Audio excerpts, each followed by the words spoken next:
Ce matin, on va faire une lecture dans les psaumes, dans le psaume 37, versets 23 à 24.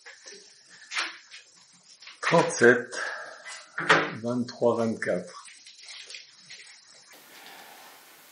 L'Éternel a fermi les pas de l'homme, il prend plaisir à sa voix. S'il tombe, il n'est pas terrassé, car l'Éternel lui prend la main. Amen. Le Seigneur, notre Sauveur, nous aidera toujours dans notre pèlerinage terrestre, toujours, par toutes sortes de moyens. Jésus, je te prie pour que tu montres que ce que je dis à mes frères et sœurs, c'est la vérité, parce que c'est la Bible qui le dit, et que je crois que la Bible est une lettre que tu nous adresses pour que nous puissions savoir qui tu es, qui nous sommes. Merci Jésus. Amen. Amen. Alors depuis que j'ai quitté ma Suisse natale, il m'est arrivé de me sentir un peu perdu et même laissé pour compte, alors que j'étais venu pour travailler pour le Seigneur. En fait, j'étais venu pour faire des études.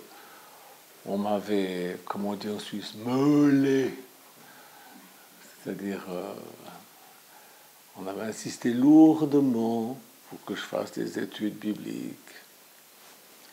Et il m'est arrivé souvent de me demander si j'étais à la bonne place, avec les bonnes personnes.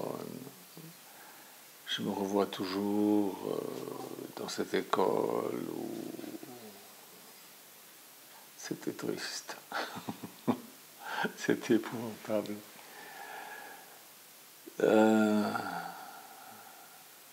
C'est à l'école biblique que j'ai senti surtout cela, cette espèce de désespérance. Il me semblait que j'avais perdu mon orientation. Je me demandais si j'étais bien, si c'était bien ça que Dieu voulait pour moi. Les pasteurs m'avaient dit, tout le monde m'avait dit, Michel, tu as reçu quelque chose de Dieu, mais il faut que tu ailles à l'école biblique pour apprendre. Alors on avait, je me rappelle, un professeur qui nous faisait un cours, et puis tout de suite après on avait un autre qui nous faisait exactement le même cours, mais mot pour mot. On voyait qu'ils avaient lu le même bouquin, puis qu'ils venaient nous balancer ça. Et ce bouquin, on pouvait le trouver dans n'importe quelle librairie chrétienne. Moi j'étais là assis à écouter ces messieurs venir nous raconter des histoires que... Puis en plus on payait pour être à l'école biblique. J'aurais mieux fait de me payer les bouquins, parce que quand on a un bouquin, on le garde, on l'a, et puis on peut le lire. J'aimais pas trop ça. Ce que je connaissais avant d'aller à l'école biblique, alors que j'étais dans ma Suisse natale, c'était ce que j'avais vu et ce que j'avais vécu avec Raphaël. J'avais vu Raphaël prêcher, emmener des gens à Jésus, guérir les malades au nom du Seigneur. Je l'avais fait moi-même, et c'est ça que je voulais faire. Là, dans cette classe, cette salle de classe, il me semblait que plus le temps passait, plus je m'éloignais de ma destination. Ce que je voulais, c'était vivre.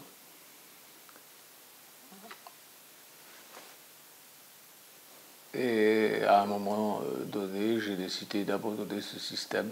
Alors j'ai fait 3 écoles bibliques, parce que je me suis dit peut-être que je me suis trompé d'école biblique, je vais en faire une autre. Parce que des écoles bibliques, des écoles théologiques, il y en a quand même pas mal. Enfin, il y a eu une chose de bonne, c'est que dans une de ces écoles bibliques, j'ai rencontré ma femme, qui est là. Alors, je ne sais pas où vous en êtes actuellement, personnellement, mais sachez que le Seigneur Jésus-Christ a le pouvoir de diriger vos pas et de vous relever si vous avez trébuché. C'est ce qu'on vient de lire. Souvenez-vous que Dieu prend plaisir à votre voie, à votre chemin, même si vous vous trompez de temps en temps. Et moi, là, je m'étais carrément trompé. Je me rappelle, dans cette école biblique, tous les dimanches, on allait dans une église différente, et puis tous les élèves rendaient leur témoignage, sauf moi. Alors un jour, il y a un des élèves, le frère Valente, je me souviens toujours. Je ne sais pas s'il vit toujours, le frère Valente. C'est un étudiant comme moi, il avait été trouvé l'idée directeur, il avait dit si vous ne faites pas témoigner Michel Janton, moi je fiche le camp. Et il avait ouvert un attaché-caisse dans lequel il avait des liasses pour payer tous ces 3 ans d'école biblique. Le dimanche d'après, il me faisait témoigner dans l'église. Et après, on me faisait aussi chanter dans les églises. Et j'étais devenu, n'est-ce pas, alors que j'étais laissé pour compte. Et vous savez pourquoi? Ben, je l'ai appris. Parce que je m'étais converti avec des gitans. Il y avait une forme de racisme. J'étais déçu, voilà. Dans l'évangile de Matthieu 28, 11-28, il est dit « Venez à moi, vous tous qui êtes fatigués et chargés, et je vous donnerai du repos. » J'avais besoin de repos, ce n'était pas un repos physique, parce que physiquement, on ne foutait rien là-bas dedans, à part écrire. Oui, l'après-midi, on grattait dans la cave, parce qu'on aidait à faire les restaurations. Donc, moi, j'étais avec Victor Escroignard. Salut Victor, il vit en Israël. Victor, maintenant. Et on grattait par terre tous les après-midi. Et ce que vous devez faire, c'est exactement ce que moi j'ai fait. C'est-à-dire, j'ai crié à Dieu. Venez à moi, vous tous qui êtes fatigués et chargés, je vous donnerai du repos. Et j'ai crié à Dieu. J'ai fait ça. J'ai crié à Dieu, je dis Seigneur, je suis fatigué de ces cours bibliques monotones. Je peux en apprendre autant en lisant les bouquins qu'on achète dans n'importe quelle librairie chrétienne. Pourquoi est-ce que je dois rester coincé ici tous ces mois, toutes ces années, en fait? J'avais une seule envie, c'était de conduire les gens à Jésus-Christ. J'étais jeune, j'étais plein de fougue, et je m'en fichais complètement d'apprendre dans ces cours bibliques comment s'appelait la belle-sœur de Moïse. Mais alors je m'en foutais mais royalement. À quoi? Puis ça me servait à quoi? Encore aujourd'hui, mais tiens, aujourd'hui j'ai oublié comment elle s'appelait la belle-sœur de Moïse. Hein? Ça m'est égal. Comment ça fait bon. Ou de savoir à quelle date a été écrit le livre de Jérémie. Vous prenez n'importe quelle bonne Bible d'études et c'est d'écrire en préambule la datation approximative de l'école biblique. Donc on apprend des tas de choses comme ça qui ne servent à rien du tout dans la vie du... Bon, il y en a, ça leur fait du bien, moi ça ne me faisait pas du bien. Je voulais servir Dieu, je m'étais laissé avoir à m'inscrire dans ces écoles bibliques. Et... Bon, maintenant je ne sais pas si je ne sais pas où vous en êtes. Il se peut que vous soyez désorienté aussi, confus dans un autre domaine, mais confiez cela à Dieu, dites-le lui de tout votre cœur. Dites-le lui. Il vous donnera le repos, il vous donnera la paix dont vous avez besoin, et il arrangera les choses pour que tout s'arrange. Moi, c'est ce qu'il a fait. J'ai laissé tomber tout ça, et puis... J'ai rencontré Bill Williams et j'ai travaillé 7 ans avec lui dans l'œuvre de Teen Challenge. Et puis j'ai été guidé tout le long de ma vie, mais au moins on gagnait des âmes. Quand on rencontrait un drogué, on ne lui disait pas « Tu sais comment elle s'appelle, la belle-sœur de Moïse ?» On s'en fichait complètement. Mais on savait comment faire, je savais comment faire pour emmener quelqu'un à Jésus. Avant-hier, je parlais encore avec mon ami Jean-René de la Patte d'Oie, on l'appelait Joss à l'époque. C'était un mec, il se droguait comme c'est pas possible, il avait les cheveux jusqu'en bas du dos, et puis il est arrivé là, et je l'ai évangélisé. Il me disait, tu te rappelles comment j'ai reçu le Saint-Esprit? Je dis, oui, je me rappelle, c'était sur les quais de la Seine, sur un tas de sable, on avait été prié, il avait reçu le baptême dans le Saint-Esprit, il s'en souvient, je m'en souviens aussi. Et puis, juste après avoir reçu le baptême dans le Saint-Esprit, on ne l'a plus revu. Alors, certains équipiers me disaient, ah, ton petit jeune là, hein, tu vois, on ne le voit plus. Puis quelques temps après, il y a eu une réunion à Paris, je crois que c'était avec, il y avait Wilkerson, je crois, à la Mutualité. Et qui c'est qu'on voit arriver? Joss, avec une équipe, ils étaient moins une quinzaine. Il dit voilà, ça c'est des gars que j'ai emmenés à Jésus. Voilà, et il marche avec Dieu. Et il marche toujours avec Dieu. Il est toujours avec le Seigneur, je l'ai au téléphone, là, et euh, il s'occupe d'annoncer l'évangile et tout. C'est bien de se sentir utile, de faire quelque chose, pas simplement d'avoir de la connaissance. C'est bien d'avoir de la connaissance. Ça ne veut pas dire que je crache sur la connaissance. Depuis, j'ai appris beaucoup. Mais voilà, bon, j'étais déçu. Il se peut que vous soyez confus aussi. Alors criez à l'Éternel, il vous donnera le repos et la paix, la direction. Alors bon, le chemin n'est pas toujours clair. Mais on peut faire confiance à Jésus, avoir la foi que notre voyage se terminera bien. Chaque fois qu'on fait un choix, il faut réfléchir pour tout. Et puis faire des choix dans la vie. Et puis, c'est pas toujours écrit le choix qu'on doit faire. Par exemple, là, on a choisi d'installer deux pompes à chaleur chez nous. C'est pas écrit dans la Bible quelle marque on doit prendre.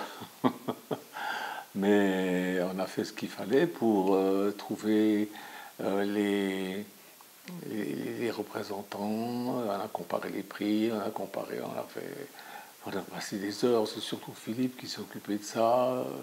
Et puis voilà, puis on a fait un choix. Mais on remet notre sort entre les mains de l'Éternel et il fait réussir ce que nous entreprenons. Mais il faut lui recommander notre sort, il faut lui en parler, il faut lui parler de tout. Et il s'occupe de nous. Il s'occupe de nous. Parce que Jésus veut vous conduire et il peut vous conduire en toute sécurité à l'endroit où vous devez être. Et il a tout intérêt à le faire. Vous et moi, nous n'avons qu'à regarder à Jésus, faire ce qu'il faisait, c'est ça le suivre, c'est faire ce qu'il faisait. Faire ce qu'il faisait il y a 2000 ans, on peut le faire aujourd'hui. On peut le faire même plus facilement parce qu'on a des voitures, on a l'Internet, on a d'autres moyens qui nous permettent de faire et de multiplier à vitesse grand V les choses que lui, il faisait en marchant sur les chemins poussiéreux d'Israël. Et c'est ça, marcher sur le chemin, c'est ça le suivre. Il a dit, je suis le chemin, la vérité et la vie. Le chemin, c'est Jésus. Alors, on dit oui, le chemin, c'est Jésus. Avançons comme il a avancé. Notre vie ne sera pas exempte de défis ni de sacrifices. La sienne a été remplie de défis, remplie de sacrifices. Il a été humilié et tout, mais il savait qu'il était là où il devait. Il disait ce qu'il devait dire et il ne se trompait pas. Il était conduit par le Père. La voie droite, c'est de croire à Jésus, mais c'est de croire Jésus surtout. Et si nous nous inspirons avec les Saintes Écritures et que nous les mettions en pratique de tout notre cœur, Jésus nous donnera le courage d'agir, de faire des choix, et on trouvera la joie au milieu de nos épreuves, ça c'est sûr. Si nous nous mettons en chemin, c'est-à-dire si nous nous mettons en lui, puisqu'il dit « je suis le chemin », on se met en lui, c'est-à-dire dans sa peau, il est dans notre peau, mais il a dit aussi « vous êtes en moi hein », donc on se met en lui, on se met dans le chemin, dans la conformité à ce qui est écrit. C'est ça qui est important, dans la conformité de ce qui est écrit. Nous pouvons avoir confiance que nous pourrons accomplir ce que nous sommes venus accomplir sur cette terre. Vous savez, Jésus connaît le commencement et la fin. Je peux le dire autrement, je peux dire que, en fait, Jésus connaît la fin depuis le commencement. C'est un petit peu comme si vous avez vu un bon film, puis donc vous dites, je le regardais encore, il finira la même chose. Hein. Il connaît la fin avant le commencement. Et puis il sait qu'on va avoir des difficultés. Il dit, si vous trébuchez, je vous relèverai, vous inquiétez pas. Il ne vous en veut pas, il vous en veut pas. Mais il faut que vous lui parliez, il faut que vous ayez une communion avec lui. Il est le chemin, mais il n'est pas que le chemin. Il est la vérité. Ses pas sur cette terre, sa façon de marcher, ses pas, il y a 2000 ans, ils ont laissé des marques. Ses pas ont laissé des marques sur le chemin. Et nous savons ce qui est vrai. Ce qui est vrai, là je vais dire un mot que les gens n'aiment pas, c'est sa doctrine. La doctrine. Alors, on va lire 2 Jean 1,9, parce que les gens disent, oh, la doctrine, t'es endoctriné, ah bon? 2 Jean 1,9. Quiconque va plus loin et ne demeure pas dans la doctrine de Christ n'a pas Dieu. Celui qui demeure dans cette doctrine a le Père et le Fils. Nous devons connaître la doctrine de Christ et demeurer dedans. C'est ça la vérité. La vérité, c'est la doctrine de Christ. Il y a une doctrine de Christ et elle se trouve dans la Bible et pas forcément dans les écoles bibliques et pas forcément dans les églises. Moi, j'ai fait 3 écoles bibliques de 3 dénominations différentes. Ben, il y avait des choses très différentes. Et dans les églises, j'en ai visité pas mal, parce qu'avec Teen Challenge, on était interconfessionnels, et on allait dans toutes sortes d'églises, et moi, comme j'aime bien bouquiner, j'achetais leurs bouquins, j'achetais leurs credos, et puis je regardais, puis après j'ai connu toutes sortes de gens de toutes sortes d'églises. Il y a certaines églises qui prêchent le baptême pour les enfants. Il faut baptiser les enfants. Ben, ce n'est pas la doctrine de Christ. Si vous ne demeurez pas dans la doctrine de Christ, vous n'avez pas Dieu. Ah, c'est terrible, hein? Certaines églises anciennes de prier les saints, les morts, la Vierge, Sainte Rita, Sainte Machin, tout ça. Ce n'est pas la doctrine de Christ, c'est écrit nulle part. Jamais Jésus a parlé de ça. Jamais les apôtres ont parlé de ça. Ça n'est pas la doctrine de Christ. Ceux qui n'ont pas la doctrine de Christ, l'apôtre Jean dit, vous n'avez pas Dieu. Vous imaginez, vous ne l'avez pas. Certaines églises enseignent de ne pas pratiquer 1 Corinthiens 15, 29. Je ne vous dirai pas ce que c'est 1 Corinthiens 15, 29, vous n'avez qu'à vous acheter une Bible pour savoir. Eh bien, ils n'enseignent pas 1 Corinthiens 15, 29. Bon, ben, ils n'ont pas la doctrine de Christ. Certaines églises ne pratiquent pas Jean 13, 1, 17. Eh bien, ils n'ont pas la doctrine de Christ. Et n'ayant pas la doctrine de Christ, ils n'ont pas Dieu. C'est grave quand même. Comment savoir si vous êtes dans la doctrine de Christ? C'est quand même important parce qu'il dit si vous n'avez pas, si vous ne demeurez pas dans la doctrine de Christ, vous n'avez ni le Père ni le Fils, c'est-à-dire vous n'êtes pas sauvé, quoi. Eh bien, c'est en étudiant ce que Jésus et les apôtres ont dit. C'est comme ça que vous pouvez savoir si vous êtes dans la doctrine de Christ. C'est en étudiant ce qu'ils ont dit, eux. Pas l'interprétation de ce qu'ils ont dit. Il n'y a pas besoin d'interpréter ce qu'ils ont dit. Ce qu'ils ont dit, c'est très clair. Quand ils parlaient, c'était pour être compris.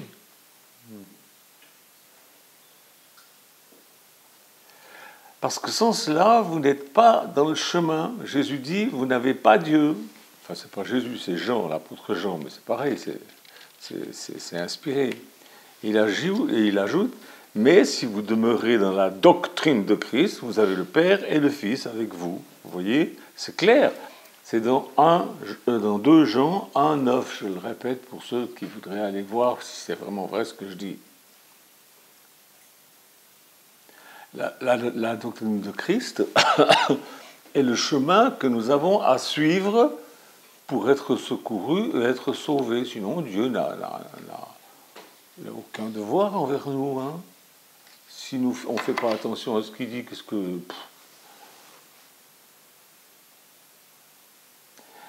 Nous avons à nous repentir, nous avons à être baptisés selon la doctrine de Christ, c'est-à-dire en tant qu'adultes et par immersion dans de l'eau, comme les apôtres, et puis vous avez à recevoir le Saint-Esprit, le baptême dans le Saint-Esprit, comme les apôtres l'ont reçu. Lisez Actes chapitre 2, vous verrez comment ils l'ont reçu, vous devez le recevoir comme ils l'ont reçu. Et vous verrez dans toutes les autres écritures, dans les Actes des apôtres et partout, ceux qui ont reçu le Saint-Esprit. Il y avait un texte, alors les apôtres sont en train de parler à des non-juifs, et puis ils traînent, ils ne savent pas trop ce qu'il faut faire, parce que c'est la première fois qu'ils le font, qu'ils prêchent à des non-juifs, et tout à coup, le Saint-Esprit est tombé sur les non-juifs qui étaient là, et ils se mirent à prophétiser, à parler en langue. Alors les apôtres se sont réunis, ils ont dit, oh là là, ils ont reçu le Saint-Esprit comme nous, il faut qu'on les baptise. Et donc, pour eux, c'était quand même un signe important, ce fameux parler en langue.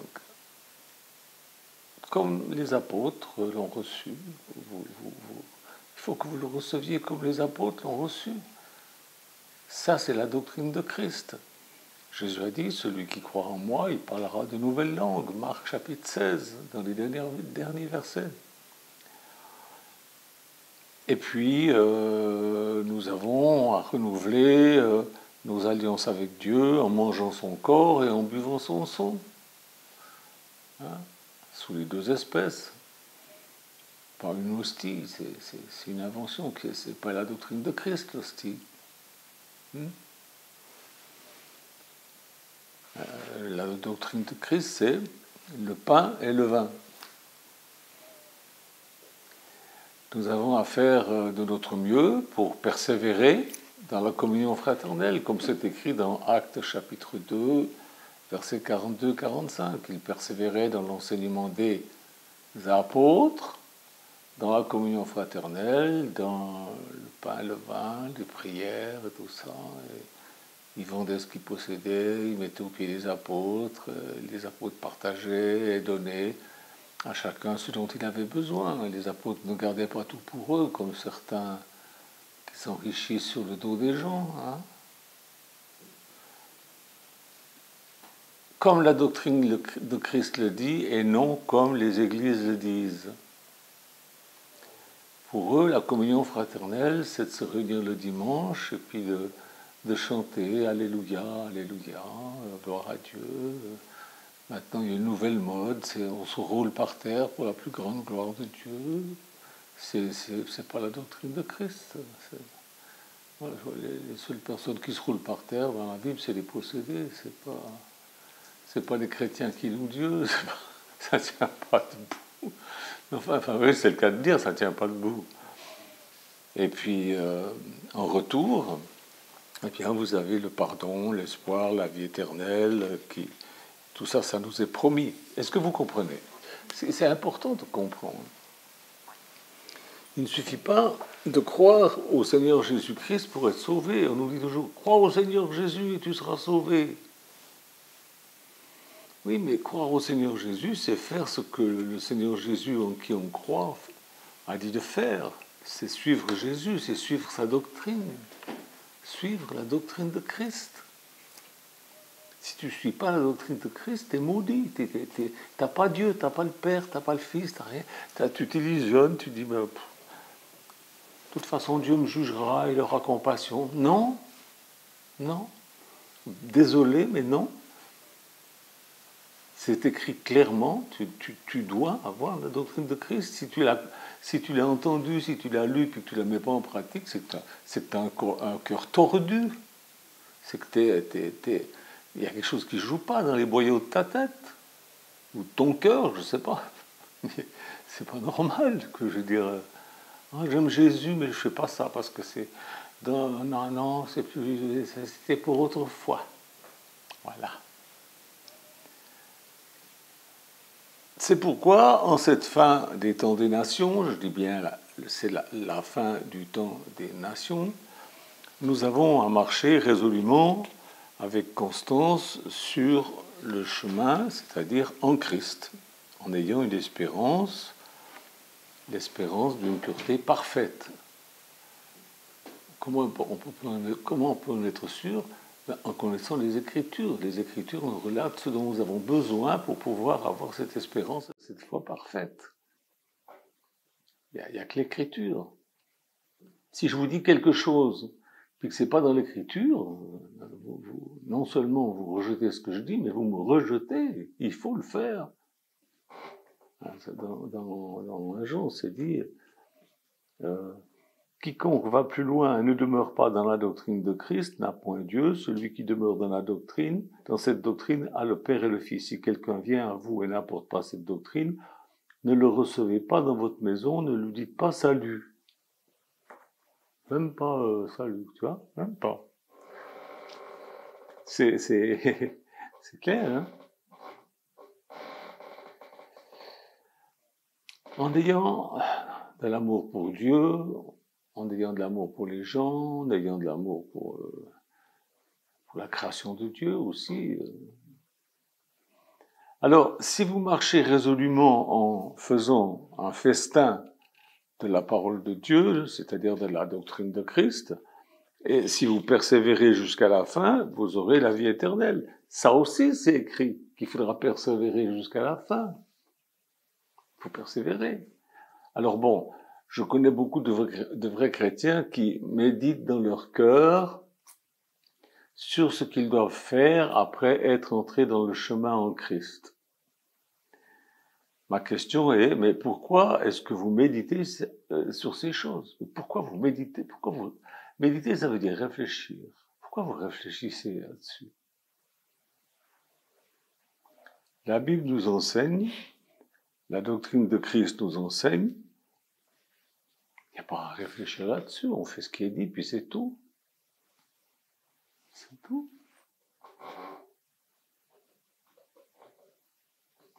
Moi, quand mon père, chez nous, quand j'étais gamin, à table, les enfants ne parlaient pas. On ne parlait pas.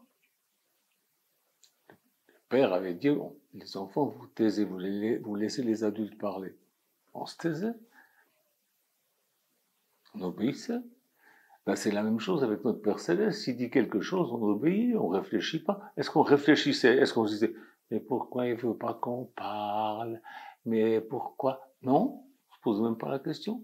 Papa avait dit, vous ne parlez pas à table, on ne parlait pas à table. Point barre. C'est comme ça avec Dieu. Alors quand vous recevez le Saint-Esprit, vous avez le pouvoir, entre autres, de parler la langue des anges. Alors là, je vous donne le verset, vous irez le regarder vous-même dans votre Bible, et si vous n'en avez pas, allez vous en acheter une. Il y en a à la FNAC qui coûte, je crois, 2 ou 3 euros. C'est des vraies Bibles. 1 Corinthiens 13, 1, 3. Vous pouvez parler la langue des anges. Quand vous parlez la langue des anges, ou la langue des humains, que vous n'avez pas appris, parce que les apôtres, quand ils ont reçu le baptême du Saint-Esprit, ils sont mis à parler dans des langues qu'ils n'avaient pas apprises. Ça doit vous arriver, ça fait partie de la doctrine de Christ. Eh bien, la Bible dit dans 1 Corinthiens 14, 2 que c'est à Dieu que vous parlez quand vous parlez comme ça. Alors, il y a beaucoup de chrétiens qui disent oui, bon, ben voilà, c'est du charabia, on comprend pas ce que vous dites, ça sert à rien. Si, on parle à Dieu, c'est à Dieu qu'on dit des mystères. Mais ça sert à rien. Si je viens vers vous puis que je vous parle en langue dans la figure pendant 1 heure, ça sert à rien parce que vous n'allez rien comprendre. Par contre, il y a un autre don, c'est dans 1 Corinthiens 12, 10, un don qui s'appelle le don d'interprétation des langues. Ça signifie quoi? Ben, ça signifie que vous pouvez comprendre les langues qui sont parlées par le Saint-Esprit. Donc vous pouvez comprendre la langue des anges. Si vous pouvez parler la langue des anges et si vous avez le don d'interprétation, vous pouvez comprendre la langue des anges. Les anges de Dieu parlent par le pouvoir du Saint-Esprit et ils disent les paroles de Christ. Et c'est la langue des anges que nous appelons l'inspiration. Alors bon, l'apôtre Paul dit dans 1 Corinthiens 14, 6 que nous pouvons parler, prêcher, enseigner de diverses manières. Il dit on peut parler par révélation, par connaissance, par prophétie ou par doctrine. Ce que j'apprenais à l'école de théologie aurait fait de moi un homme qui prêche, qui parle, qui enseigne par connaissance et par doctrine. C'est très bien, on peut, c'est pas interdit. L'apôtre Paul dit que c'est bien. Mais si je parle par révélation, c'est que j'écoute ce que les anges disent, parlant leur langue, connaissant leur langue, je peux comprendre ce qu'ils m'enseignent. Est-ce que vous savez que la loi elle a été donnée à Moïse par des anges? Vous savez ça? Lisez votre Bible, c'est des anges.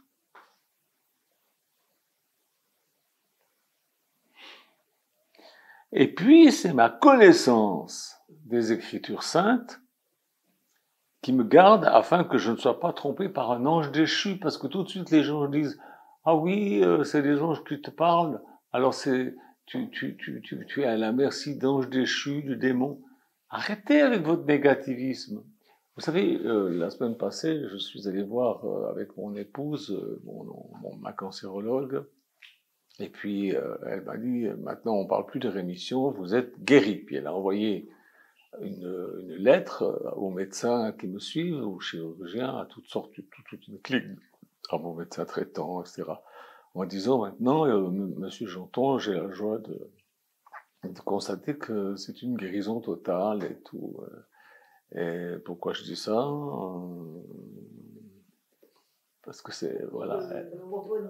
Pardon? Oui. Et puis elle me dit, elle me dit, elle l'a aussi écrit dans le compte-rendu, que je suis très positif. Alors, à moi, elle m'a dit, vous, c'est pas le verre à moitié vide ou le verre à moitié plein. Vous, c'est le verre tout plein tout le temps. Je dis, oui, c'est vrai. Je suis positif. Je suis pas toujours en train de... Il y a des moments, oui. Quand je trébuche, Dieu me relève. Mais de nature, je suis positif. Vous voyez, c'est simple et compliqué en même temps. Nous avons à connaître par le Saint-Esprit ce que la Bible dit. Sinon, on risque de marcher sur un faux chemin. Combien de gens se croient chrétiens et marchent sur un faux chemin? C'est pourquoi je vous dis, faites-vous un festin des paroles de Christ, car les paroles de Jésus-Christ vous diront, vous inspireront tout ce que vous avez à faire. Et les anges sont là ils sont envoyés par Dieu pour nous servir, pour nous inspirer, pour nous, voilà. C'est quand l'apôtre était coincé dans sa prison, c'est pas Jésus qui est venu ouvrir la porte, hein, c'est qui? Un ange. Non, on parle plus des démons que des anges. Hein. Si on parle des anges, c'est louche. Ah, tu fais le culte des anges. Non, mais ils existent les anges ou ils n'existent pas? Ils existent, oui, pour faire quoi? Pour nous regarder dans le blanc des yeux puis faire...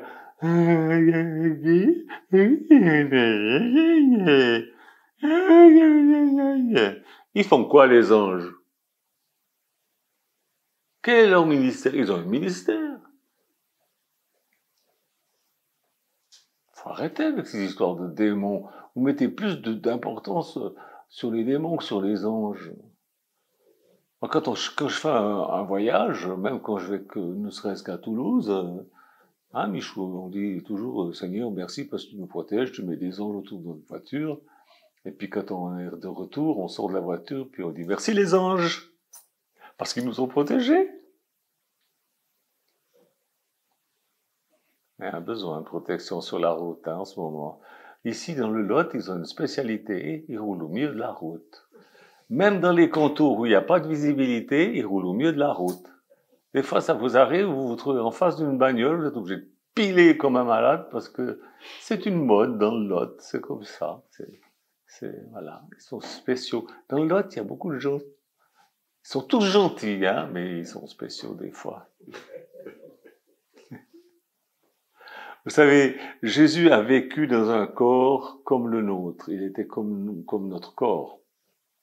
Et il sait ce qu'on ressent lorsqu'on est seul et lorsqu'on est abandonné. Il sait aussi nous apporter du réconfort. Il a dit que votre cœur ne se trouble pas. Ça se trouve dans Jean 14, 1. C'est un ordre. Quand je vous le disais l'autre jour, il y a des commandements de Dieu. Ben ça, c'est un commandement de Jésus. C'est dans la Nouvelle Alliance une loi. Que votre cœur ne se trouble pas.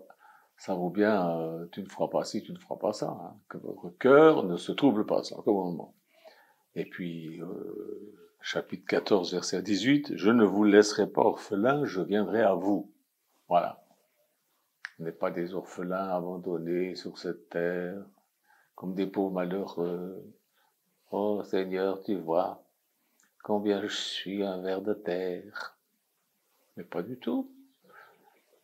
Jésus est revenu en esprit, il vit en vous, il a dit, le consolateur, le Saint-Esprit, vous enseignera toutes choses et vous rappellera tout ce que je vous ai dit. Jean 14, 26. Alors, beaucoup de gens citent ce texte, mais comment voulez-vous que Dieu, que le Saint-Esprit, que le consolateur qui vit en vous rappelle toutes choses si vous ne savez pas ce qu'il a dit? Et comment voulez-vous? C'est absurde, c'est religieux ça, vous voyez, encore un truc religieux, un truc bête. Comment voulez-vous que le Saint-Esprit vous rappelle des choses que vous ne savez pas? Vous devez d'abord les apprendre. Donc la connaissance n'est pas mauvaise. Mais c'est bizarre, hein, le Saint-Esprit me rappelle jamais comment s'appelait la belle-sœur de Moïse. Parce que c'est pas important. Si je veux le savoir, j'ai qu'à fouiller un peu dans la Bible, puis je le trouve. Mais comment voulez-vous qu'il vous rappelle des choses, des paroles qu'il a dites et que vous n'avez pas lues? Donc, je vous lance un défi, à vous qui n'avez pas de Bible, achetez-vous une Bible cette semaine. Et écrivez-moi, ça y est, c'est fait. Envoyez-moi même une photo de vous avec votre Bible. Faites-le. Faites-le. Ensuite, lisez-la. Il y a un pasteur un jour qui arrive chez une chrétienne. Et puis, le pasteur il dit, on va lire la Bible si vous... il sort sa Bible de sa mallette, et puis elle va aller chercher sa Bible, et puis elle l'ouvre, puis elle dit « Oh, mes lunettes sont là, ça fait 15 jours que j'ai cherché !» Elle avait mis ses lunettes dans sa Bible, et puis ça faisait 15 jours qu'elle les cherchait. Ça veut dire que ça faisait 15 jours qu'elle n'avait pas lu. En plus, elle était bête, elle l'avouait. Oh mon Dieu, mon Dieu, mon Dieu, mon Dieu. Lisez-la, et puis ensuite, appliquez-vous à faire ce qu'elle dit. Appliquez-vous à faire ce qu'elle dit. Et vous verrez que Dieu vous conduira sur le chemin jusqu'à votre destinée éternelle. Amen. Et puis il s'occupera aussi de tout, votre pompe à chaleur, tous les machins bébêtes de la vie courante. Il prendra soin de tout. Il vous aidera en tout. Il vous conduira en tout. Je crois ça. J'expérimente ça. Et puis quand je trébuche, il a dit, je te relèverai. Alors, de quoi avoir peur? Il dit, ne craignez pas. 365 fois c'est écrit dans la Bible, ne craignez pas. Pourquoi vous craignez? Parce que vous manquez de foi. Faut pas craindre, faut pas. Remettez votre sort à l'Éternel et il agira. Ça aussi c'est écrit, je crois que c'est le psaume 37 ou 34, je sais plus. Psaume 37, je crois. Je vais vous le lire et puis on va terminer là-dessus. Ah là là.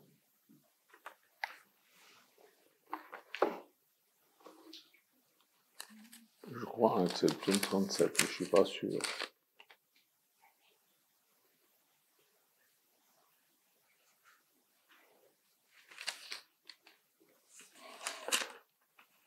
Ah, c'est peut-être 34 alors.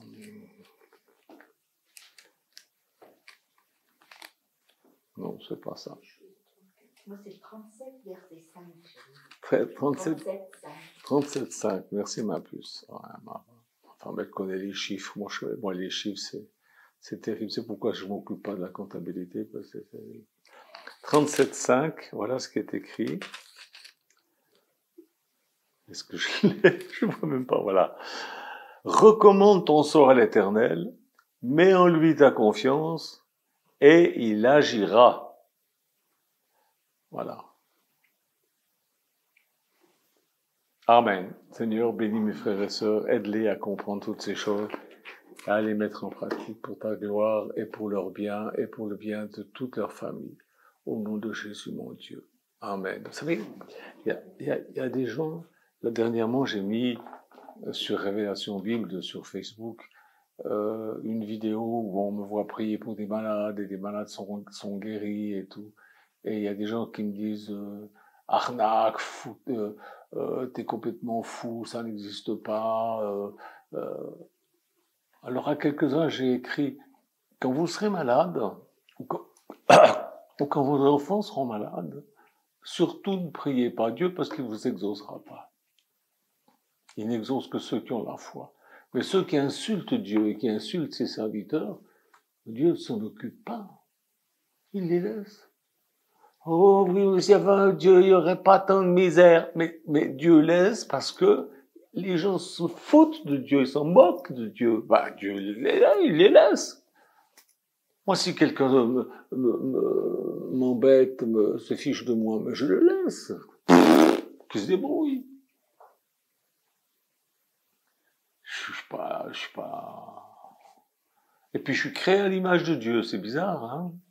C'est-à-dire que si c'était dans mon cœur de ne pas courir derrière les gens qui m'embêtent, ben c'est aussi dans le cœur de Dieu de ne pas courir derrière les gens qui se moquent de lui, qui blasphèment, c'est comme ça. Faites attention à ce que vous dites. Dites comme Dieu dit. Faites comme Dieu fait. Et vous allez voir votre vie. Amen. Allez, au revoir. Dieu vous garde. Donc, les frères et sœurs, vous savez tous qu'en 2014, ça a été une année très difficile pour nous tous, pour d'autres personnes aussi autour de nous. En 2014, une personne que je ne veux pas dire son nom, parce que je ne veux pas qu'on lui donne de l'importance à cette personne. Cependant, il a bien fait les choses en fait. Mais bon, parce que Dieu était avec nous. Mon père a eu ce cancer. Tu l'as eu. Tu l'as plus.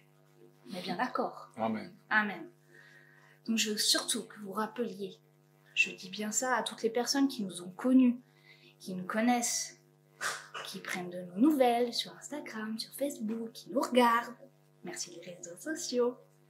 Ces deux personnes-là, ils ont été sur votre chemin. Vous les avez croisés. Ces deux personnes-là, ils ont prié pour vous. Ils ont fait des tas de choses pour vous.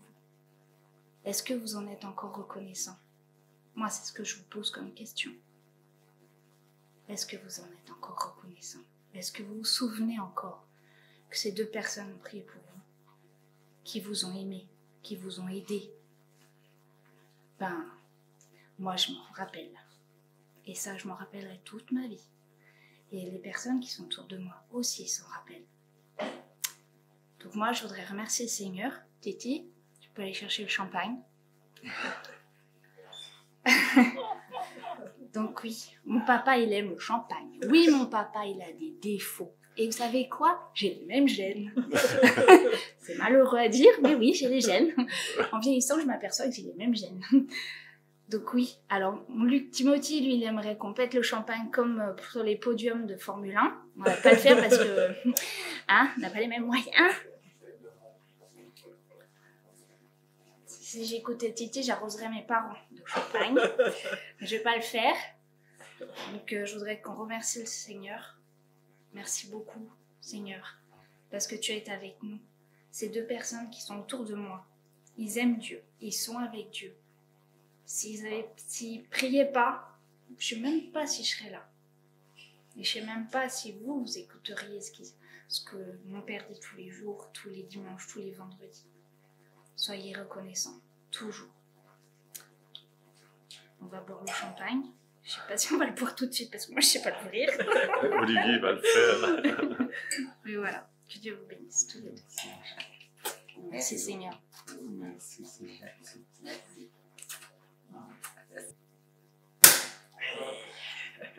Formidable. C'est presque ça.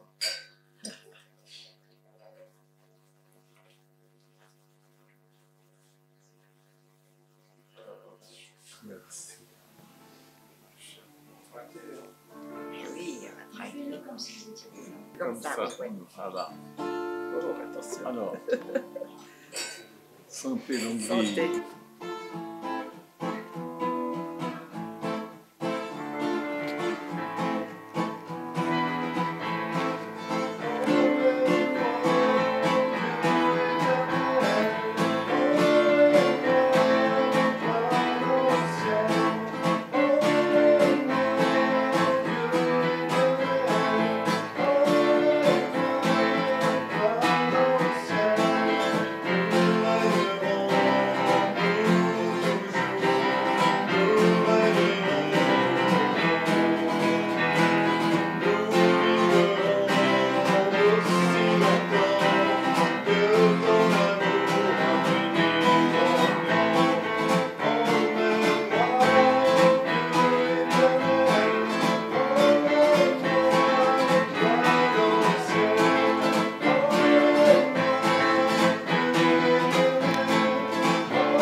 Bravo, merci les musiciens. Bravo.